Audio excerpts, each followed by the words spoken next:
दोस्तों ये कहानी है खाटू श्याम बाबा के चमत्कार की।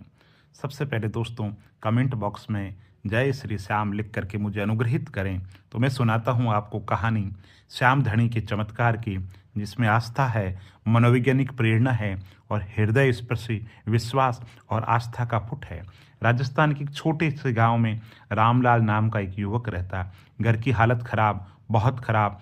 पिता बीमार और बैंक का कर्ज सिर पर। गांव वाले ताने मारते और कहते, रामलाल तेरी किस्मत सो गई है, कुछ नहीं होने वाला।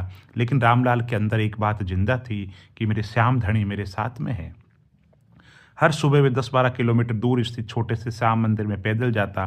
ना कोई इच्छा, ना कोई शिकायत, बस हाथ जोड़कर धीमी आवाज़ में कहते कि बस श्याम धनी मेरी हिम्मत मत छीनना, हिम्मत बंधा करके रखना।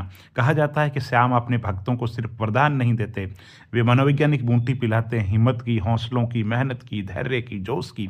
ऐसी बूटी जिसमें इंसान टूटे हालत में भी खड़ा रह करके कह सके, मैं अकेला नहीं हूँ, मेरे श्याम धनी मेरे साथ है। एक दिन कर्जदार खेत पर आ धमके, या तो पैसे दे दो वरना खेत गिरवी रख दो।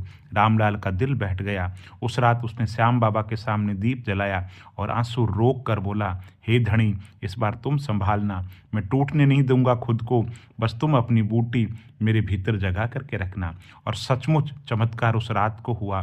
गांव में बारिश हुई। कुछ ही दिनों के अंतर्गत सूखे पड़े खेतों में मिट्टी फिर से जिंदा हो गई।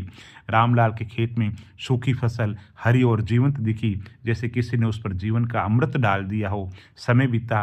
रामलाल की फसल पूरे गांव में सबसे ज़्यादा निकली, दोगुनी पैदावार।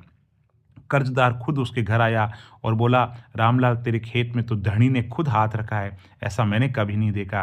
रामलाल मुस्कुराया और बोला, श्याम धनी पहले दिल में हिम्मत भरते हैं, फिर वही हौसला मेहनत में बदलता है, और मेहनत सफल हो तो धैर्य का फल मिलता है।